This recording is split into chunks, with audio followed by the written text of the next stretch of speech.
Buongiorno. This is the Filmlinks podcast, World Tour. A special summer series where we explore filmmaking from around the world. Sono Jonathan. E sono Alex. Questo è la settimana 24. Italia Infelice. See, Jonathan. And in case you didn't recognize it, that was half of our intro in Italian, because we're covering Italian neorealism this week. And the title, translated back to English, means Unhappy Italy. Because Italian neorealism is not a happy film movement in film history.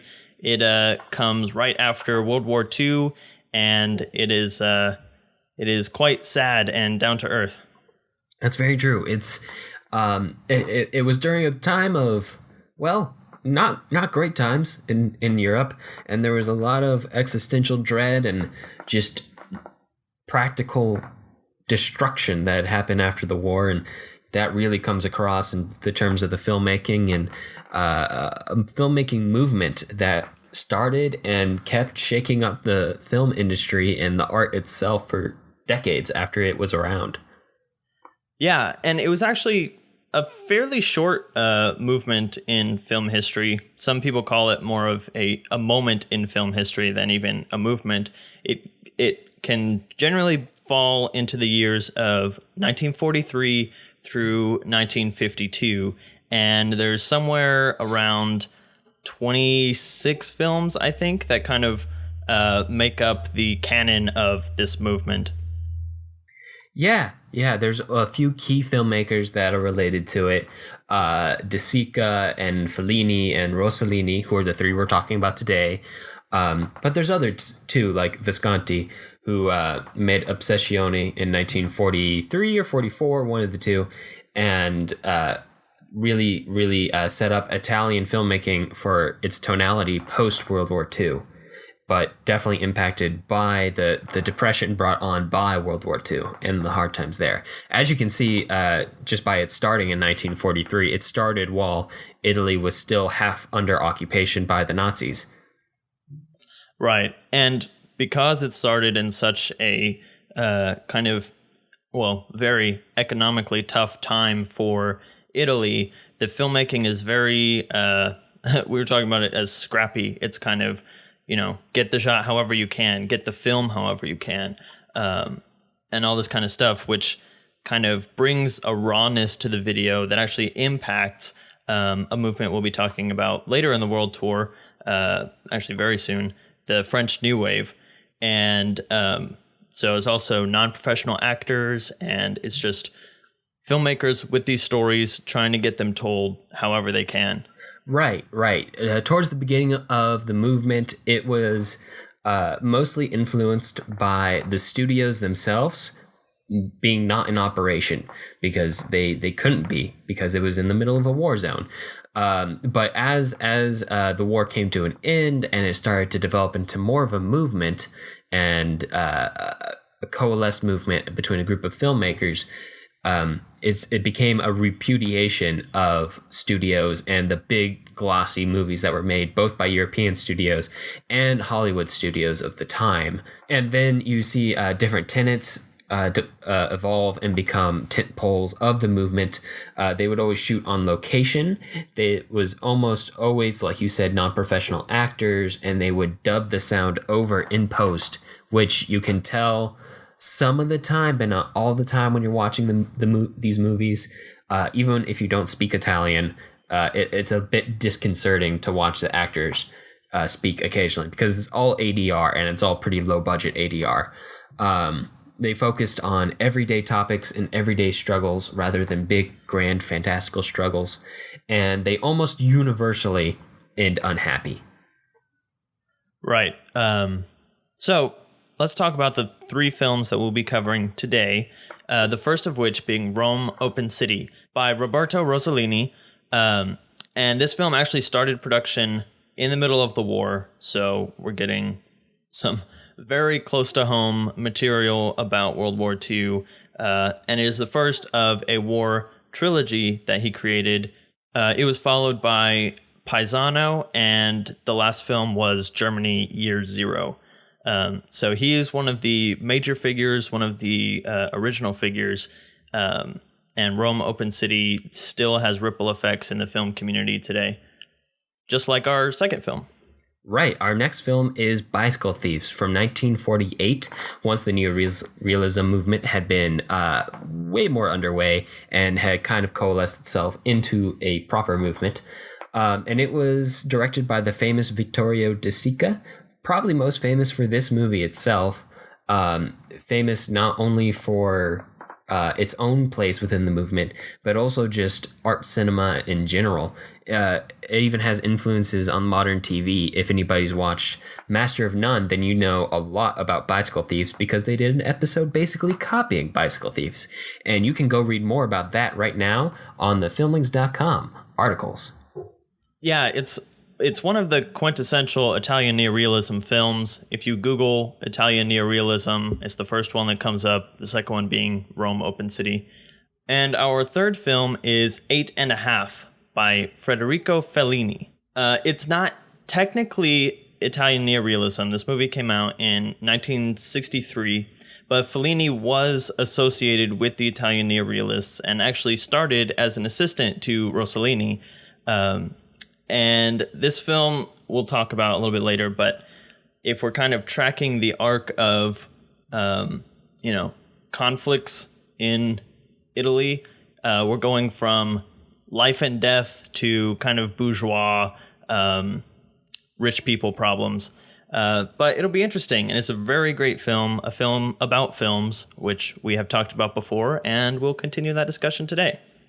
Right. As long as filmmakers remain obsessed with making films about films, we will keep talking about them. So basically forever. Right. And this was Fellini's 8½, film.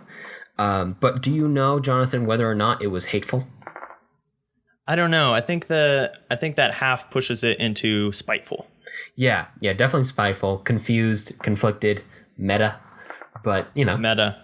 We'll wait Surreal. and see what Tarantino does between this and his next film. We'll see what happens. Right. He's only got 2 more, Oh, please. Please. I don't believe that for a second. All right. Well, let's get into it. Do you want to set us up for Rome Open City? Right. So Rome Open City from 1945. That was the year this movie came out, and that was also the year that World War II ended. And that's what it's about. It's about the Nazi occupation of Rome by the Nazis, obviously. And that's when the film is set. And that's also right after when the film was filmed. It was started in 1944. That's when it was shot. And that was right after the Americans had moved into Rome and had taken it back from the Nazis. So this is already a bombed out city in which people are making movies. And the mood of the city is not great.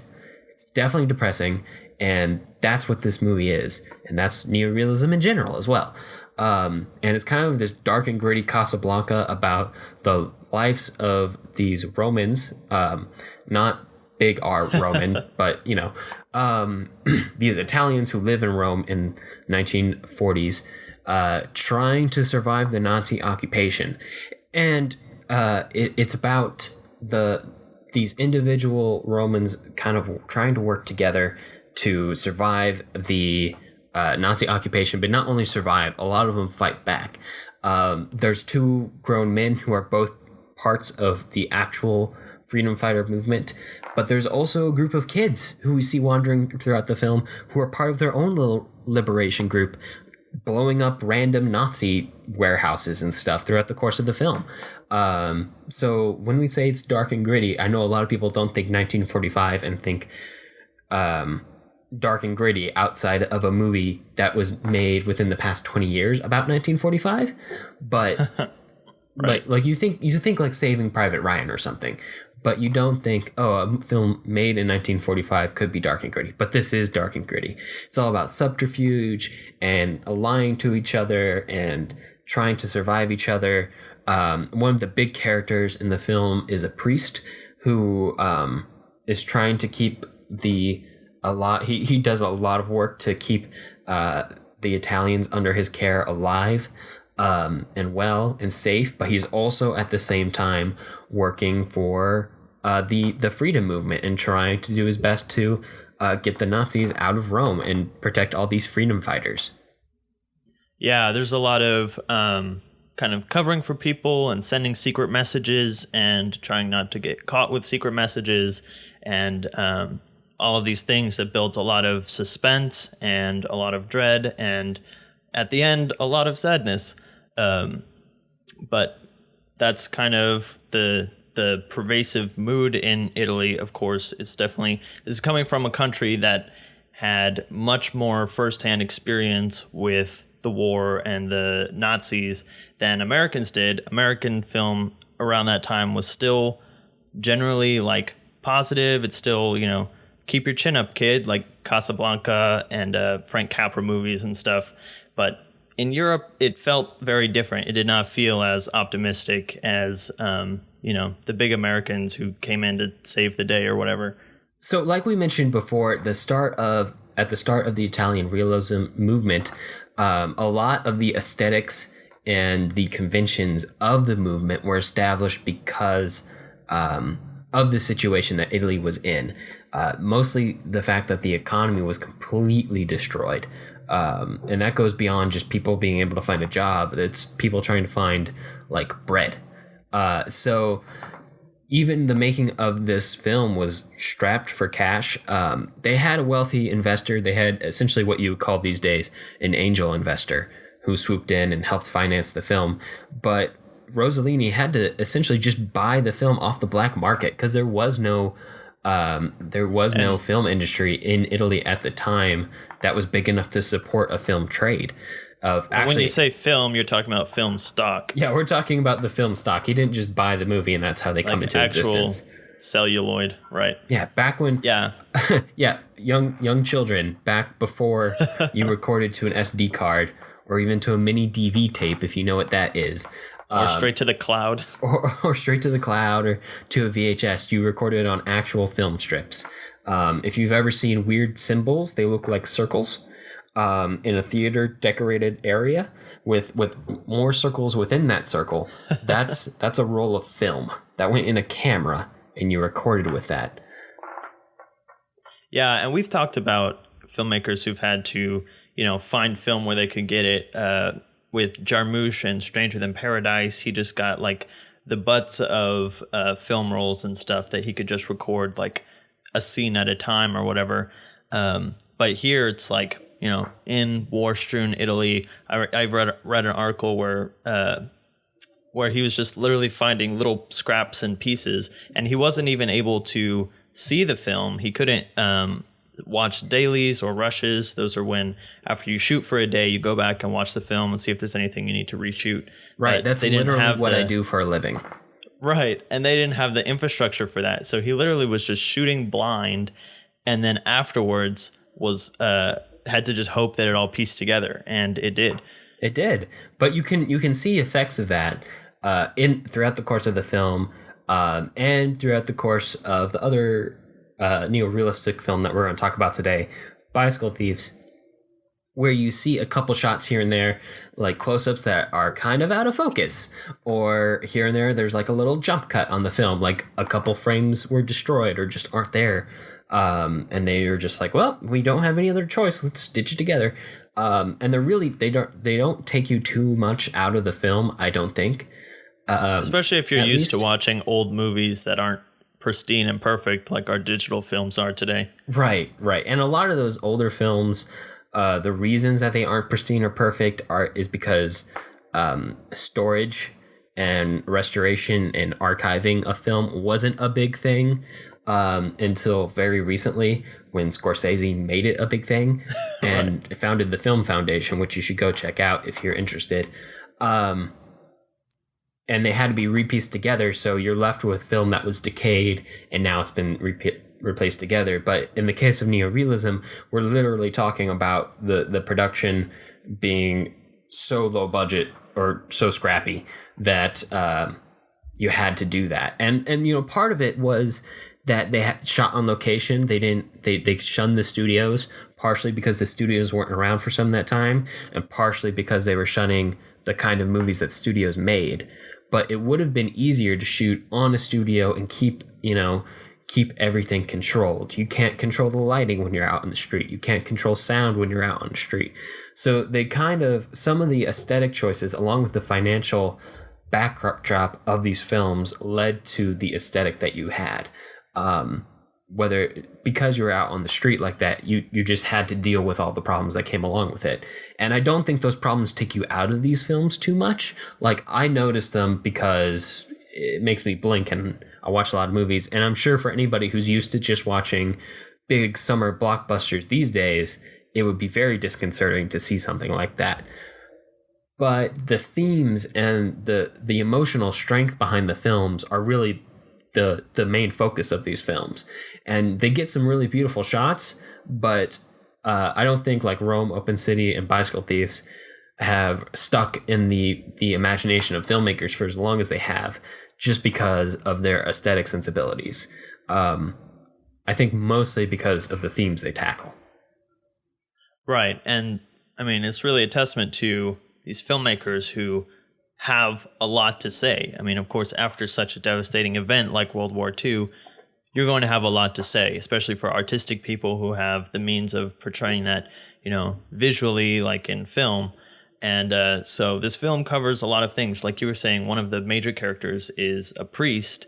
And one of the things he has to come to terms with is that one of the characters he's helping is a communist and an atheist. And basically says, I'm here to help, whoever I can. I don't care if they mesh with me perfectly or not. As far as all of our political and philosophical ideas, we're on the same team, which is a really powerful message. Is kind of this overarching, the enemy of my enemy is my friend, and the Nazis were the enemy of everybody. So it's easy to unite people of different worldviews against such a glaring evil. Right. And I do just want to take a moment and talk about the fact that we described Italian neorealism as dealing with everyday life, and then we just described what I'm sure sounds to somebody these days as a pretty fantastical film dealing with espionage and freedom movements and war in Rome in 1945.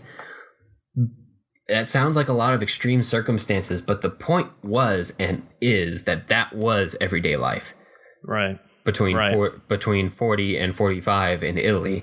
Like, that's what they had to deal with, and they wanted to tell people about that. And that's what they dealt with in this film. And it's great that we have a record of that, and not in any kind of documentary way, although I'm sure there's plenty of footage of that. But this is kind of a way where an artist gets into the souls of the people living in that environment and portrays them through characters which make us feel more deeply in one way than any kind of documentary, just archival footage can do. And there's one of the most striking and memorable moments in the film comes just before the second half. The film is kind of broken up into two halves and is actually based on a real life event where a woman was gunned down outside of one of the ghettos in Rome. And it kind of having her as such a major character through the beginning of the film makes that moment just really stick with you and makes it a very powerful scene. Yeah, and and we haven't even mentioned the fact that woman was pregnant at the time when she was killed. So when we're talking about these being depressing films, we mean it. And maybe some people don't think you'd be into that or would enjoy these films, but they have a lot of meaning and power to them. And like you were saying, like it really is capturing this moment in time that only existed then. And I think nowadays you could attempt to recreate that same feeling, but at the same time, I don't think you really can because of the way that Italian neorealism worked. I mean, they even used real life people in the film instead of using professional actors. Maybe partially because professional actors were hard to come by and hard to pay. But if you're going to be portraying everyday life, then real life people are maybe the best people to try to portray that, because they're the ones trying to live through that in Rome at the time. Right. One of the most amazing things about this movie to me is that anyone could be so level-headed, living in that environment to create a comprehensive narrative like Rossellini did, because, I can't imagine having so much rage and pent-up tension and stuff about this whole war and the entire situation to be able to create a very nuanced story, because it is nuanced. It shows different. It even portrays one of the Nazis as, I don't want to say sympathetic, but he feels the tension in himself. And it's amazing that Rossellini didn't portray all the Nazis as the most despicable human beings ever, being so close to the time period. You can kind of see that nowadays we have some distance. Things have cooled off, and maybe you could put some of that nuance in there. But I don't know. It's such a striking film, and it's such a great thing to have from this time period, because, like you said, I don't think we could ever get back to a point where we could make a story this raw as it was, coming straight from the time period.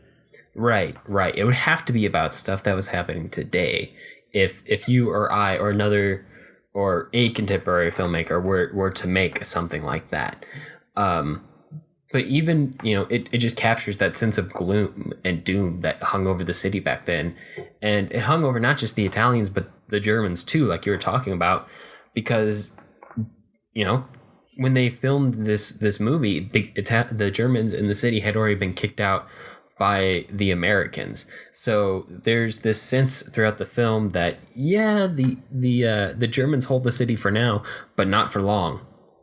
Not for long. The Americans are coming up the coast, and the British, the Allies are coming up the peninsula to kick them out as well. So there's this doom and gloom that hangs over everybody. And like we said before, there are no happy endings. I feel like there's a glimmer of hope at the very, very end, but you really have to think about it to feel that glimmer of hope. Right. There's hope, but hope is often not synonymous with happiness. So that's what we're left with. And let's talk a little bit about the reception of the film, because it did gradually get up to a lot of acclaim and stuff like that. But one thing that Italian audiences wanted right after the war was escapism, which makes sense. You're living in this hell. You don't necessarily want to go to the movie theater and, watch your everyday life for 2 hours. But for people in the West, and as time went on, it becomes a really valuable piece of art, because it captures a moment and an emotion that is really unique to Rome in 1944, 1945. Right. And there's been, so I was trying to figure this out this week. I was doing a lot of research on it to try to figure out which Italian neorealistic film was the breakout film. And some people say Obsessione by Visconti. Some people say Rome Open City. Some people say Bicycle Thieves. But most things I found have seemed to point towards Rome Open City, to really that really grasped that critical attention worldwide. And it didn't have a big audience release. It wasn't super popular with US audiences, for example, but it was really popular with US critics.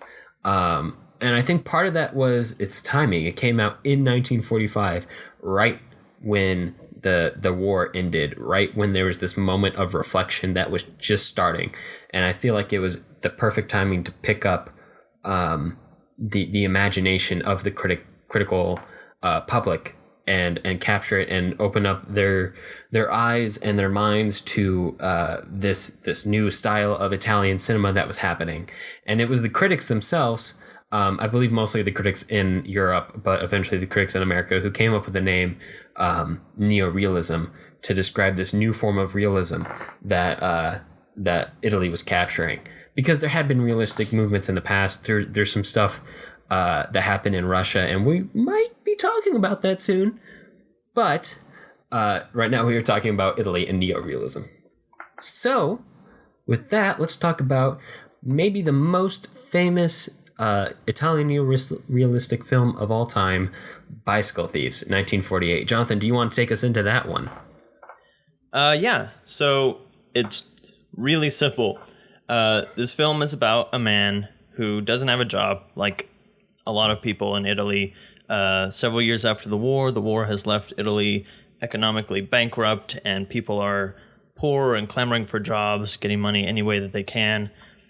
This man gets an opportunity to have a job putting up posters and things, but he needs a bike to ride around the city. So they sell all their sheets and stuff from their house, and he buys himself a bicycle. On the first day of his job, his bicycle gets stolen. And so he spends the movie trying to find his bike and then trying to come to terms with this turn of fortune against him with his little son, and the ways that he kind of lives in denial with it and then comes to terms with it in maybe not the best way. And we'll talk about that. Yeah. The thing I find most striking about this film is how unbelievably simple it is, but how universal that makes it. It's almost the same way that like a fortune cookie always sounds kind of right because it's so generic that it fits you, right, but not in like a con artist kind of way. Like this movie isn't trying to con you. It's trying to show like this basic sounding human conflict and how it applies to so many people. And I feel like almost anybody who's ever lived has had a conflict kind of like this. And I don't mean like something like a bike. I just mean something that... So it's less about the bike. The conflict is less about the bike, and it's more about wanting to fulfill a responsibility that you feel, but not being able to fulfill that. And what can you do about it? Because he is... I think, you have to put yourself in the mindset of 1948 Italy when the economy is just in shambles and the infrastructure is shot to hell, and everybody's just trying to survive and not starve to death. And what do you do in that situation? And, I'm not trying to make a case for Maslow's pyramid of needs, but your focus on like leisure time goes away and your focus on relationships decrease a little bit more, and you go into the survival mode. And our main character of this film is just trying to provide for his family.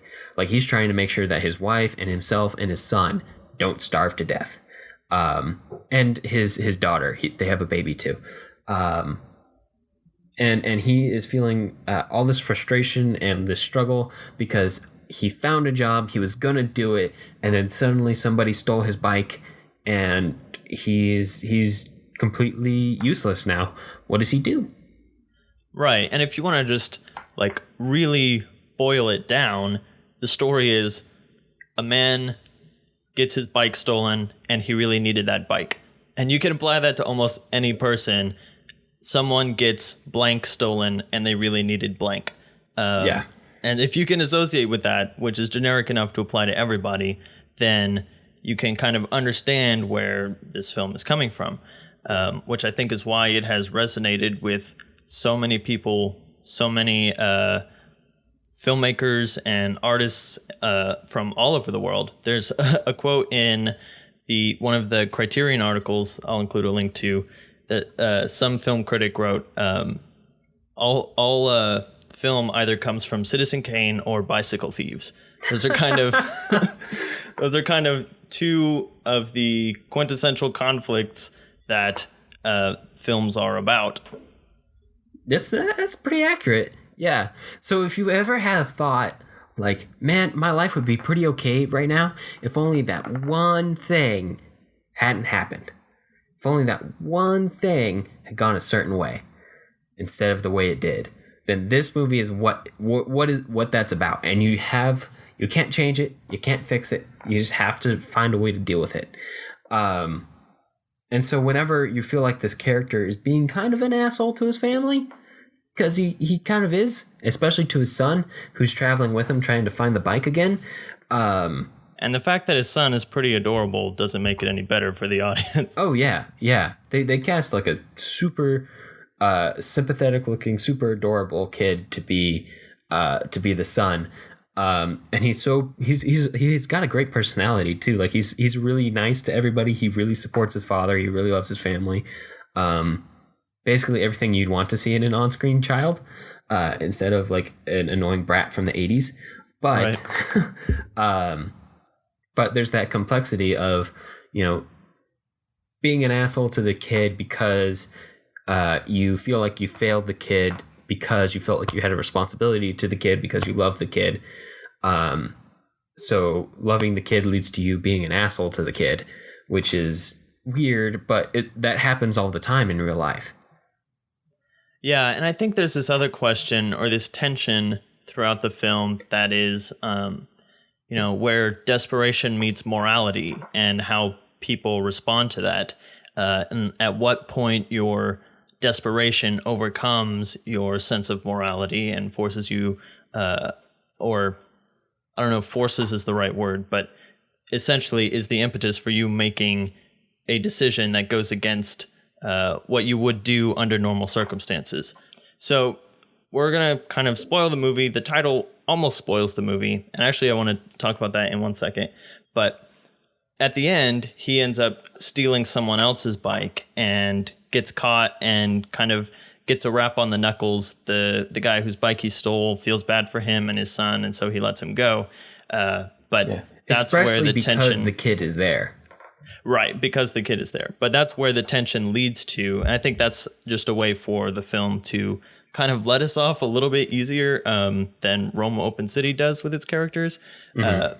But, I mean, that's what this film does, is it brings this protagonist to his breaking point, to the point where he does the one thing that he has been fighting the whole movie against, which is the theft of a bicycle. Which brings me to the question, Alex. Sometimes this film is translated from Italian as Bicycle Thieves, and sometimes it is translated as The Bicycle Thief. And those actually create different implications for the title of the movie. Do they? Explain. I think so, because if you go into a movie called The Bicycle Thief, and then the bike gets stolen within the first 20 or 30 minutes... like, okay, that's what The Bicycle Thief is about. And it catches you off guard as far as the theft at the end. Whereas Bicycle Thieves makes you on the lookout for another bike theft. Or it makes you think that maybe the father and the son are going to steal a bike or something along those lines. I think it puts you in a different frame of mind as you're watching it, depending on how you were introduced to it. I do get that. And I get, and it does bring up a good point on like the question of how do we translate titles and how do we translate meaning between languages? Because I'm sure, when you have to watch this in subtitles unless you speak Italian. And even if you learn Italian, you might not grasp the full nuanced meaning that happens in Italian grammar versus English grammar and all that. But I do want to point out that there are multiple bicycle thieves in the beginning. Like there's a squad of people who steal that bike. There's not just one guy. Yeah, there's like a black market for... Yeah, there's like a guy who's like a lookout and tries to slow down our main character right after his bike gets stolen. And then I think there's another cover guy who was with them at the beginning and he split off to help cover it somehow. But there were like 2 or 3 guys who stole the bike in the beginning. True. So I get what you're saying, and you do have a good point, but I do want to point out that there are multiple bicycle thieves at the start. Yeah, it's just kind of interesting that there's not a complete consensus on what the English title for the movie is. Yeah, and you're also right that the title takes on a different meaning by the end of the film than at the start of the film. Either way, once you realize that our main character is also an attempted bicycle thief towards the end, you're like, who was the titular character? Was it both of them? Was it one of them? Who knows? Also, I do want to go back to the climax of the film where our main character is let off with a rap on the knuckles, like you were talking about, a slap on the wrist. Or slaps in the face. Multiple. Slaps in the face, literally slaps in the face. It was very Italian. Yeah, this one had the most hand talking. I thought that was interesting. Yeah. Well, welcome to Italy. I thought it was like incredibly both simple and poetic in the sense that the kid was kind of a burden, or at least felt to be a burden by our main character over the course of the film, and that the main character felt like he was the one who needed to do the saving of the child, essentially the protection of the child, the supervision of the child, the support of the child. But at the very end, when the man is at the height of his crisis, it's the child who gets him out of it and protects him and saves him and supports him. And it kind of like points out the importance of family even in the rough times, as well as the whole moral dilemma that's happening over the course of the film. There's this just really beautiful like flip the switch that's like, yeah, I'm supposed to support you, but even when I'm not capable of supporting you, you can help support me too, which is just a really beautiful thought, I think, on family and the importance of family. And maybe I'm reading too much into that, but I don't think I am. No, I think it's a good point. And I think there's another layer almost where it throws his shame into relief as they're walking away in silence. And you see his son kind of has a tear in his eye, and it kind of makes the father understand what he did even more. Like, even though we've seen all the things that lead up to it, we realize that, whatever led up to it, that was still not the right course of action, because he has this other layer of responsibility, not only to provide for his son, but to set the example for his son. And he realizes that he failed in one of the ways. He didn't necessarily fail in providing for his son, because those forces were out of his control. But in setting the example, he missed a mark, and he realizes that, and he's going to, do whatever it takes to do the provision in the right way from then on. Yeah. And I feel like it's like all those things have made this film super universal in terms of relatability, and super long-lived in terms of prominence in especially film school culture, which, as we'll get to, has and continues to impact indie film and film school brats to this day. But also, it shows this fact that you can make a really great film out of a really simple topic, which is not something that Hollywood, I think, really grasped before 1960. There is this idea, and it's a good idea. It's not a wrong idea. It's just a different idea, that film is supposed to be super fantastical and big and large and something that you don't see every day. What you consider escapism. And Bicycle Thieves is the opposite of that. It's an everyday struggle. It's what, your average city dweller, your average New Yorker would call like a really crappy day. Except they would say it a little ruder than I did. When your bike got stolen. But in this case, it's almost life or death. Not really, but definitely like survivability. But it is this really simple topic, just somebody's bike got stolen. I'm going to make a movie about it. And it turned out to be really good. And I love that idea was introduced. It gives you a wider spectrum of films to look at, of films that deal with stuff that's really big. Think Star Wars, think Cleopatra, think one of the older movies like Ben-Hur, The Ten Commandments, and then think about like this essentially microfilm like Bicycle Thieves that deals with, like I said before, and we've said I think 10 times by now, I'm sure, somebody's bike got stolen. That's it. Except that's not it. And it shows that importance of everyday life. And I think that's what the especially Italian audiences latched onto in post-World War II, is that they related to this stuff. And it sympathized with them and their plight. Yeah, and I think there's definitely a place, and we've established niches within cinema for the epic and the everyday, and this definitely falls more into the everyday. It's almost a Capra-esque film centering on one person, just with a sad ending. And one thing that I think is interesting is that the way that things have changed, that it would be a lot harder to make a film this simple that covers the same conflict, I guess, because of the way that economies have changed. Because it's so easy to kind of, pick up a job as an Uber or rent a room as Airbnb or whatever, that it's almost, there's not one path to making ends meet, I guess. Well, there certainly is an argument to be made throughout the film that, and it does happen over the course of like 1 or 2 days. Like, it doesn't last very long. So it's not really like a plot problem within the film, because I'm sure this is what happened the next day after the events of this film took place. But he could always go back to the job line and try to find a job doing something else that didn't need a bike.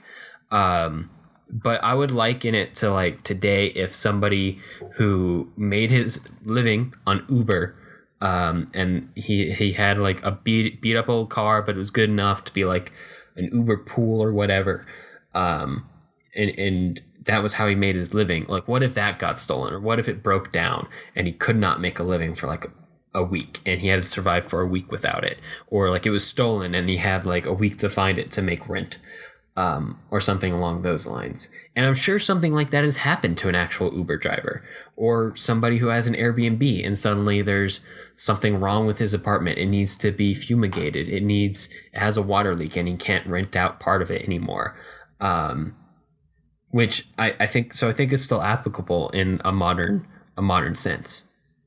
Yeah, it just changes the dynamics. It's almost that old conflict of how do you make a suspense or thriller movie like in the 30s and 40s, but with cell phones where everyone has access to everyone else. You have to kind of come up with excuses for why can't they reach out to people? We have all of these ways to reach out to people and stuff like that. So Just interesting how modern times changes the dynamic of conflicts as simple as this one. Why didn't you just DM me on Twitter, bro? Right. Why didn't he just buy a bike lock?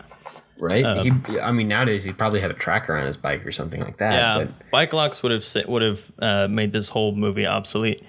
All right. So we've talked about kind of the life and death conflict of World War II, the post-World War II economic everyday struggles conflict. Now let's move on to the black sheep of this podcast with 8.5, which is about a very different kind of conflict. You want to set us up for that, Alex? Yeah, man. It's another meta movie. Oh, man. There's so many meta movies. I almost feel like we could do a Meddlings podcast, but... Just about movies. Yeah, but I'm not that dogmatic when it comes to what kind of movies I like. I like a lot of different movies. So let's talk about 8.5 from 1963, which is arguably Fellini's semi-autobiographical film about being a neorealistic filmmaker. And he's struggling over the course of the film to make a movie and also keep his life together. He's got a mistress, he's got a wife, he's got a fantasies about every other woman in his life. Yeah. He keeps having flashbacks that are Freudian in nature, to say the least. Definitely kind of unhealthy. Maybe it is. I don't know. I'm not a psychologist. No, but probably unhealthy, yeah. Disturbing, if nothing else. Yeah, it's meant to be a little off-putting, I think. I think it's at least meant to be a little off-putting.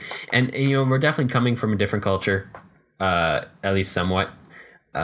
Based from Italy to much more conservative in America, but still, he like has fantasies about like really elaborate harems with like their own set of rules about when women are supposed to be removed, and he has fantasies about all the different women in his life. But he also has like the film problems. He's got a producer who is almost 120% sure in the mob, like. He's supposed to be like a stereotypical mafioso. So he's got problems, but his biggest problem over the course of the film is that he's completely blocked creatively. He's trying to make a movie about his experiences in life, which ironically enough is what Fellini is doing in making 8.5. But Fellini does a good job of it. He manages to stitch it together to create this this creative struggle and this life balancing struggle act over the course of the film. But the main character is struggling to put together the events of his life to create a meaningful film, which kind of comes back to the neorealistic movement, which is supposed to be about adding meaning to everyday life. And his inability to do that in 8.5 is kind of echoing his experience as a growing filmmaker.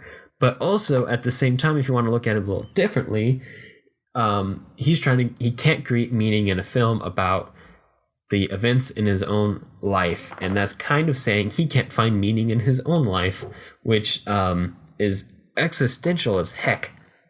Yeah, and it's interesting because making a movie about a film director, there's a lot of criticism in the movie of things like symbolism, of his I guess I don't know, it's his like co-writer / editor or something on the script keeps giving him all this advice, like it's not philosophical enough, it doesn't have deep enough conflict and all of these things, which is kind of what you're thinking about through the movie. And then it's like he's like, I don't know about these symbols, what's up with this woman who keeps showing up in white? And he offers him a glass of water, and we had just seen that in the movie. The movie is like so self-referential, and as we've been saying, it's so meta that it's and it's kind of disjointed. It also has a lot of surrealist influences.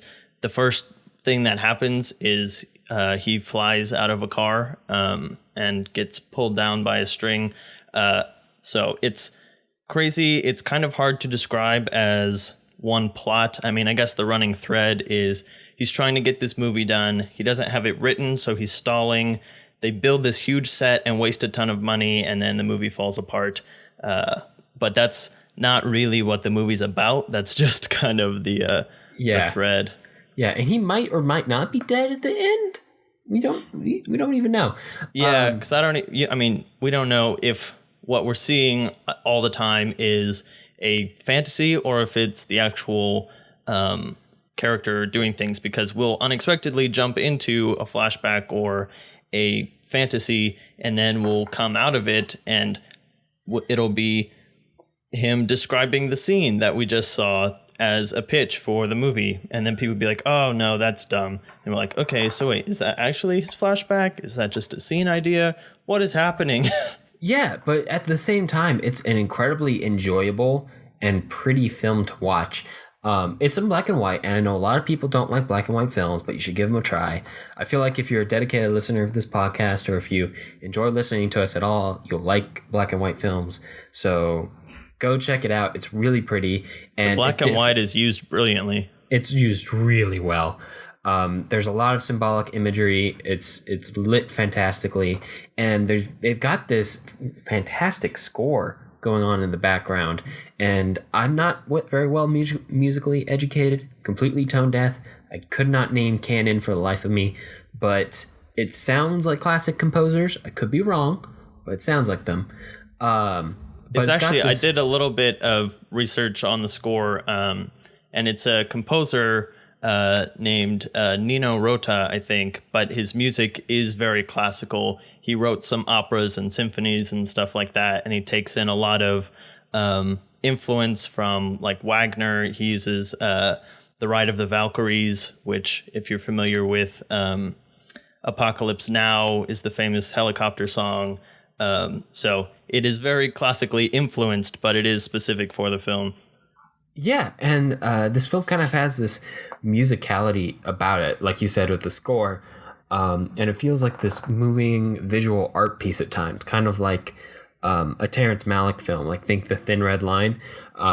If you've seen it, it's really pretty, aside from just the message behind it. But it's got this flowing beauty to it that just makes it fun to watch.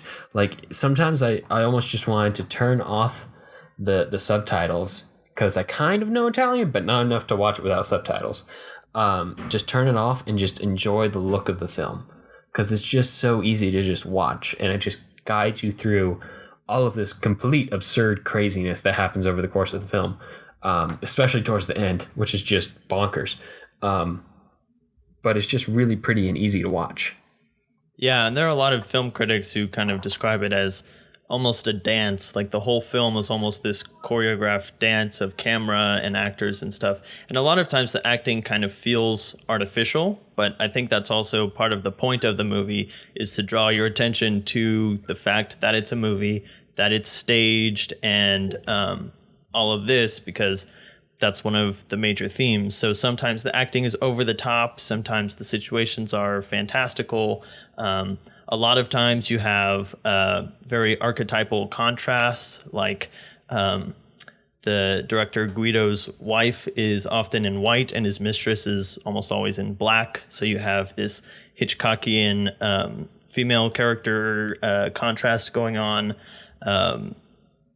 And what you were saying about the dialogue and being able to understand it, it's a very fast-paced movie. Like all of this happens, it kind of just all flies by your eyes, and that's part of the film, is to talk about the chaos of the film business, and also to present a mental state of someone who's trying to make all these decisions and stuff like that.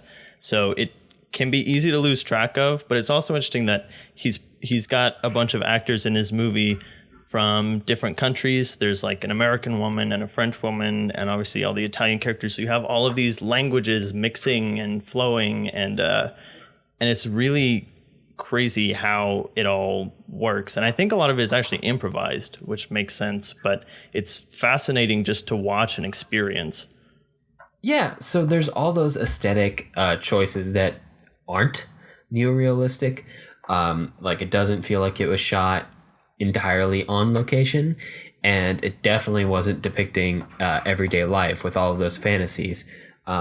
It is a metadrama, and it is by a neorealistic director who is reflecting on his time as a neorealistic director, but it isn't really neorealism.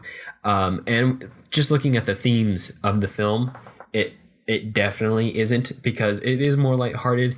It might have had a sad ending, but we don't really know, because it's like so Birdman. Surreal. It's kind of like Birdman. Actually, that in a lot of ways. It's a perfect idea for the ending. Either it ended fantastically, or somebody killed themselves. So, yeah, as in fantastically, as in kind of a fantasy ending. Not fantastically like that was great. Yeah, although it was great. Right, it was great. That's typically what we mean when we talk about the fantastical on this podcast. In case you're wondering, go for that default. Even though we try to watch mostly movies we think are fantastic or will be fantastic, and then sometimes there's King Kong 1976, and there's nothing you can do about it. Anyway, but yeah, the conflict is much more kind of relating to a more bourgeois class of society, almost back to a Buñuelian criticism of the way that people with money and position act and spend their time, as opposed to our other two movies, which are about very poor people who act in a way to get them from day to day. So it's an interesting contrast. It seems the farther that we go from World War II, the lower the stakes in the conflict of these movies become, at least in the films that we chose for this week. Yeah, and remember that timeline that we marked out for what's mostly considered the neorealistic movement is 43 to 52. And this film was made almost a decade after that, in 1963, when the economy in Europe was starting to boom in the beginning of the Cold War and definitely the end of the post-war period. So there weren't those same everyday struggles. I mean, obviously there are everyday struggles. That's just a fact of life. But there weren't in the same sense as Bicycle Thieves. There weren't as many people whose livelihoods hinged on these small little conflicts. And there wasn't anybody occupying Rome, other than the actual right. Italians who owned it. So there wasn't the same existential stakes, like you were talking about, or the dread surrounding the making of this film or the country that this film was made in. Yeah, and the other change is, whereas the other two had at least a tinge of negative reception right away from the Italians who saw it. Some people thought that Bicycle Thieves portrayed Italians in too much of a negative light, stealing things and all that kind of stuff. This one immediately and universally was acclaimed by critics and moviegoers, and across the board, it was just everyone loved this movie right off the bat. Yeah, there were a few critics who I read thought it was too confusing. Understandable. And I'm kind of like, that was the point. Right. Here and there for it to be a little confusing and non-specific. And it's definitely not a film that you want to overthink while you're watching it. Like, just enjoy it and let it stick with you. One critic I read especially specifically said, if you think of it as an emotional piece and an emotional journey, it sticks with you for a very long time. And that's what I tried to do, and I think it worked really well. It just sticks with you. And it's especially if you're ever have or want to be or are currently trying to do something creative and you're finding it hard to make decisions, which over the course of this film, I think the main character doesn't make any decisions. He always just blows off the question or says, I don't know. And that's why the movie falls apart. Right. Then I think you can connect to this person's struggle, especially if you've ever tried to bring anything from your own life into a creative piece and found it not working. And the other thing is, like, trying to think of it as a whole is hard, because it's kind of like segments. Like, each scene is so memorable, but it's kind of jarringly transitioned between them. It's almost, again, like going back to The Discreet Charm of the Bourgeoisie, where it's all of these different scenes where really interesting things happen, even if we're not totally sure how we got from one to the other, whether it was through a dream or through a fantasy or whatever. And that's actually one of the lines in the movie. They're talking about his film, and they're like, oh, we're really going to have this, like, spaceship, this whole scene in your thing? And he was like, what, do you like movies where nothing happens? In my movie, I'm going to have all kinds of things happen. And that's kind of what the film feels like, because the film, in a way, is talking about itself anytime it's referencing Guido's movie that he's making in the movie. Right. And of course, anytime you're referencing Guido, you're kind of referencing Fellini. Not 100%, of course, but I feel that's where the seed of the project came from. Right. But yeah, you have to wonder, like, how much is he bearing his soul if we're doing a one-to-one on Guido and Fellini, because of Guido is not portrayed in the most favorable light, and that's actually mentioned in the movie too. He said one of the first things that the script critic says is, your protagonist is not likable. I don't know if that's a problem or not, but you've given him no likable qualities. And that's what we get the sense of a little bit throughout the film, is we're just watching this guy who makes a lot of bad decisions get frustrated with the outcome of those decisions throughout the film. Yeah, and it's got our old friend's subjective narration at hand, for sure. Back when you were talking about just a moment ago, how some of the acting is a little over the top here and there, I feel like a lot of the characters are designed to be how Guido sees that person in his life. Whether it's his wife being really, really dramatic, maybe she isn't that dramatic, but Guido definitely thinks she's that dramatic. So we find her to be super dramatic. And of course, as the movie progresses, especially towards the end, the characters become basically caricatures of themselves. Certainly in the last sequence, which is this weird, fantastical grand performance, grand marching downstairs sequence. Every character we've seen was a caricature of themselves. They're over the top. But at the same time, as subjective as those characters or some of those choices feel, the movie is also analyzing Guido himself. So it is at both once subjective within Guido and objective with outside of Guido, looking in on Guido. Kind of Guido's view of himself, but also like what we think of Guido. So just to tie you into more of a Gordian knot about what you think of the viewpoints on this film. But it feels like it makes sense. It's relatable. And like we've mentioned before on the podcast, one of the things that film is great at is conveying emotions and really complex ideas or feelings that can't be spoken through words, that can't be communicated through language, and need their own language, that cinematic rhetoric, to be effectively communicated from one person or set of people, the filmmakers, to the audience. Yeah, and that definitely comes through with the cinematography and the editing, because, again, it's very fantastical and it's not as almost documentary-ish as Bicycle Thieves or Rome Open City was. And Right. one more thing I want to mention just technically about the film that carries over from Italian neorealism is the fact that every character is blatantly dubbed, redubbed over.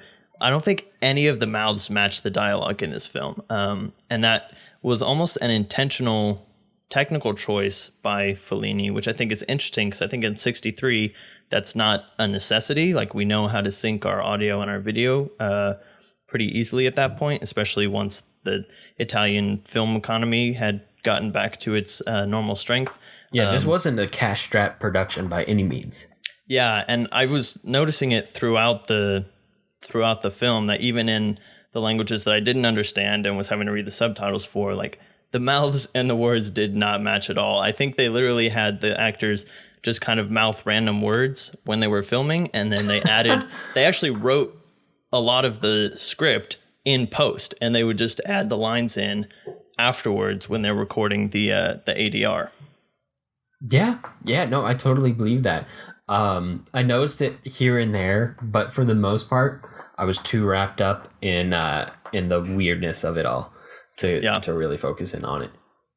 Or just like you I feel like you sympathize with other characters in the film who just really want Guido to make a decision, and not only a decision but like a good decision. Well, by the end, just any decision. Really, just any decision. And I feel like as an audience member, I was brought into that camp really easily and really fast, because it is frustrating to watch him just not make any decisions and just be so indecisive about everything. So you find yourself spending a lot of time in the film just being like, make a decision already. So something like the weird dubbing, because they wrote half the dialogue in post, maybe not too big of a deal, because it is an engrossing film. Yeah, and it actually fits in with those themes, because Fellini wouldn't have had to make a whole lot of decisions on the day of shooting, and he could kind of postpone his decision on, what things mean or what people are saying later on in post-production. Procrastinating. Anyway, with that, let's slide into our overall notes and talk about all of our films together, Italian neorealism and Italian film in general, and what we've learned today and its effect on films in the future. So yeah, I think we've already kind of mentioned the difference in outlook and viewpoint in these films from what we as Americans are used to, especially since during World War II and that era, we had directors like Frank Capra, who kind of kept spirits high and looked at the little man and the poor man and said, you can do it. You can be whatever you want to be, because that's basically what Capra was. And it actually kind of ties into this week, because he was a Sicilian, came to America very poor, and worked his way up to one of the great American directors. But in Italy, after the war destroyed almost everything, we get a very different viewpoint that is not as optimistic, because things did not always look up. They didn't always know, hey, yeah, we're going to pull through this and we're going to win. And so we get a very different outlook. And it's interesting for us from this culture to have that perspective shown in these movies, like we were saying, portrayed dramatically and fictionally. But I think that sentiment and those conflicts are not necessarily fictional. Oh yeah, certainly. I mean, this entire movement is called neorealism because it's grounded in trying to convey that real struggle of everyday life on the streets in Italy after World War II. and trying to struggle to survive that. And I feel like that's important, not just because it shaped film, but also because of its effect on art in general. Like World War II had such a huge impact on the course of art and how that art influenced the future generations that grew up with that art. And this is just a small little snippet, a small little moment of that we are talking about when we talk about Italian neorealism and post-World War II Italian film in general. And I think it's important for anybody who loves art and loves thinking about art or looking at art or just enjoying film to think about that, because the impact of World War II and the pessimistic, if with a glimmer of hope at the end, as I feel like there is in every neorealistic film if you search for it, or maybe I'm just an optimist, I don't know. It's impacted the films that we watch today even. So it's got this long-reaching effect. It's a long-reaching arm. So even if you're not into watching old films or films that aren't in your native language, knowing about them can be kind of fun. Yeah, and it's always interesting to have a wide range of, films to pull from that don't always have a happy ending. Even if they are on a positive trajectory, like Rome Open City, is leading up to the liberation of Rome, even if the individual characters that we're involved with don't come to a happy ending. And have that in this big pile called film history, with films like Frank Capra that takes, the World War II outlook but puts it in a more positive light. So having... There's a place for all kinds of films and all kinds of outlooks.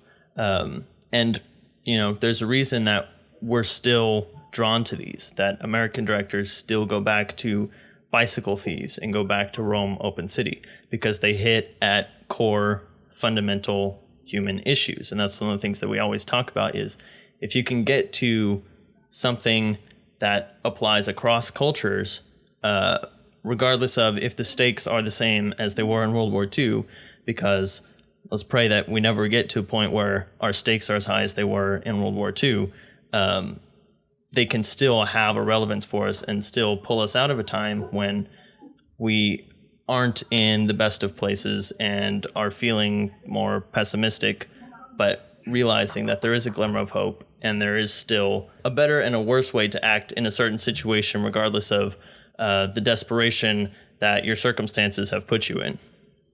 Right. And I do want to take a moment and just make a case for the glimmer of hope that I've been talking about in both of the neo-realistic films we talked about this week, with Bicycle Thieves and with Rome Open City.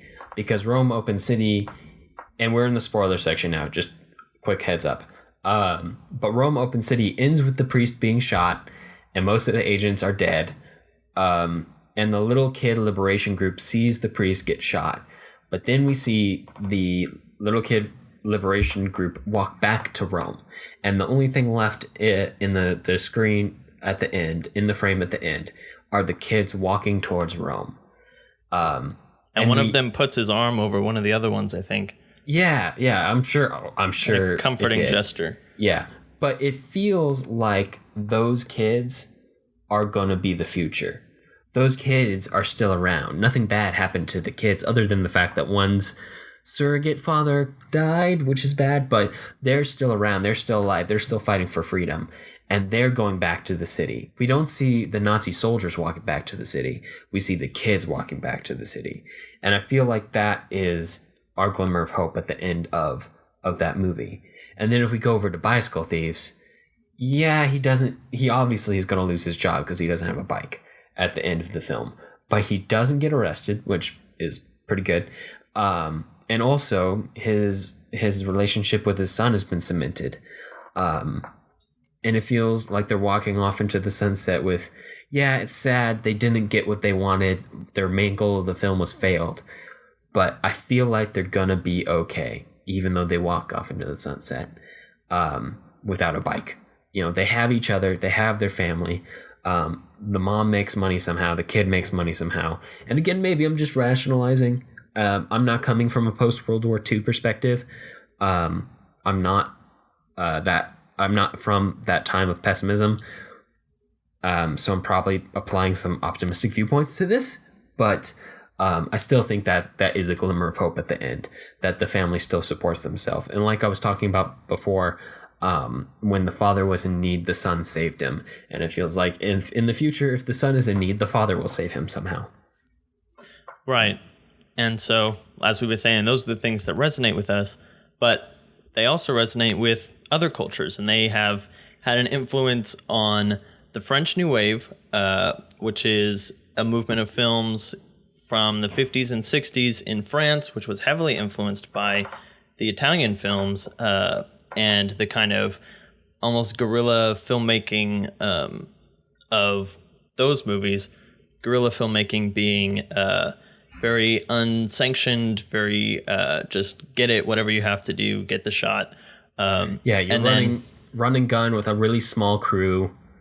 Right. And then it also trickles over into American film noir, which has a much more pessimistic worldview than a lot of American films had up to that point. And film noir was influenced by the French New Wave and Italian neorealism. So it's kind of this snowball effect of films that we can still see today. Like there's still movies being released that kind of have that darker, pessimistic look to them. You look at films like Nightcrawler and Drive and stuff like that. They have this running, moral ambiguousness to them, and so that's an interesting impact that has not faded away completely. Yeah, and I'm gonna take it a couple steps farther here. Both neorealism and the French New Wave ended up impacting the American New Wave, which was think Easy Rider, think Bonnie and Clyde, a bunch of those indie films that came about in the 60s and helped completely crash the studio system at the time, which in turn led to the development of the film brat generation, think George Lucas, think Spielberg, who created the summer blockbuster market, which is the market we're still on today. So when I was talking about just a second ago how Alex, World War II... are you saying that we have Bicycle Thieves to thank for Transformers? Yes and no. So I would say Bicycle Thieves created helped lead to a chain of events that helped create the market in which summer blockbusters could exist, but that summer blockbusters like Transformers exist because some filmmakers who have never seen Bicycle Thieves are allowed to make movies.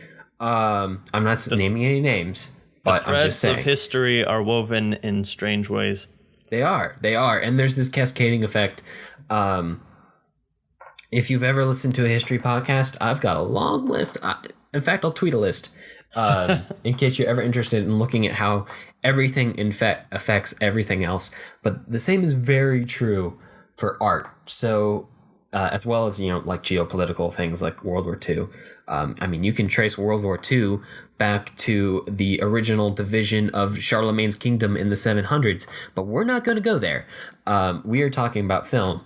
And I just want to say that even if you don't like old movies, even if the only thing you like is blockbusters, old movies are worth a study here and there, or at least being knowledgeable about, because they're the reason those blockbusters exist. The line between something like Bicycle Thieves and Transformers 5 The Last Night, or whatever the heck it's called, may not be super clear, but it's there. And it's especially there for good current films that you like watching. Yeah, and other medium, like you were saying with Master of None, how the new season of Master of None takes a lot of these influences from classic Italian cinema and classic French cinema and weaves them in. And new indie artsy movies will have probably these connections much clearer, because those are the kind of movies that influence those young artsy creators. So if you're interested in those kind of films, definitely check out these kind of films, because they're almost all coming from this place. Right. Episode 1, season 2 of Master of None is Bicycle Thieves, just with a phone. I won't say more than that because I don't want to spoil it, but that's our free plug of the week. Go watch episode 1, season 2 of Master of None, and let us know what you think. It might seem a little pretentious, but anything referring to old art often is. I mean, our podcast is probably pretentious as hell to anybody who isn't interested in film to the degree we are, or even fractionally. But I hope you still enjoy it. And another creator that we've talked about before that was influenced by these kind of films and can be called pretentious is Shane Carruth of Primer and Upstream Color notability. And his films are very influenced from these.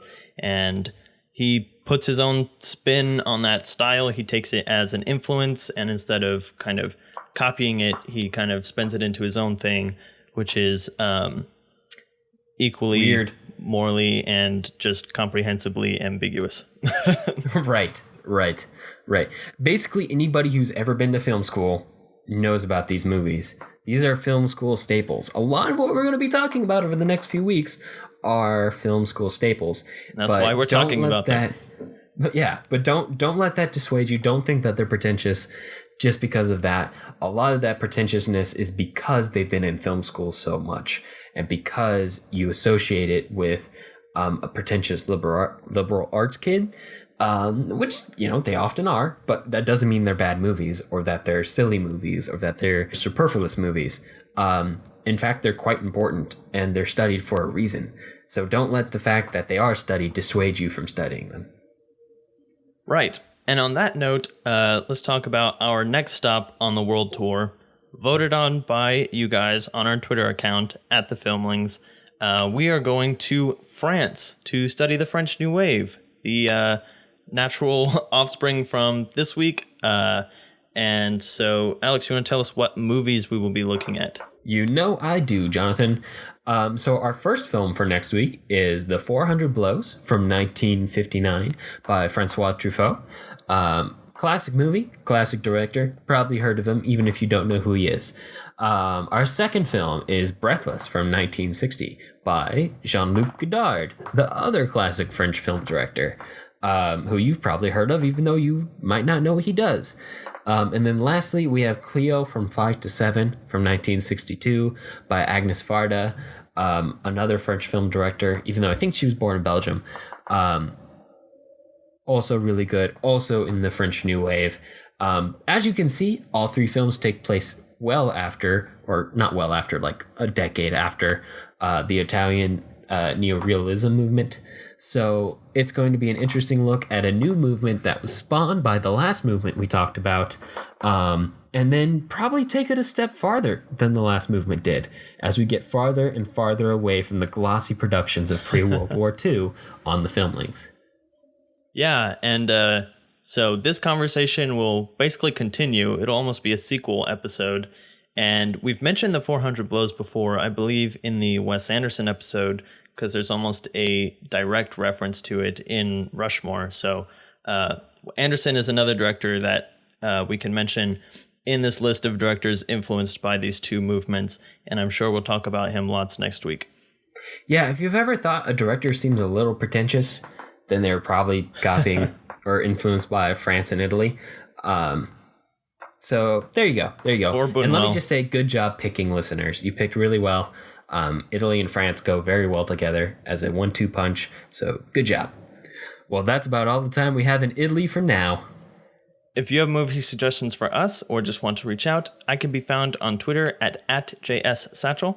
And I'm at Alex Geringer. And to find links to things that we talked about today, you can view them on the blog at thefilmlings.com. If you like the show, let us know. Leave us a review on iTunes so other people will know what we're all about. We definitely appreciate it. Talk to you next week. All right, see you in France.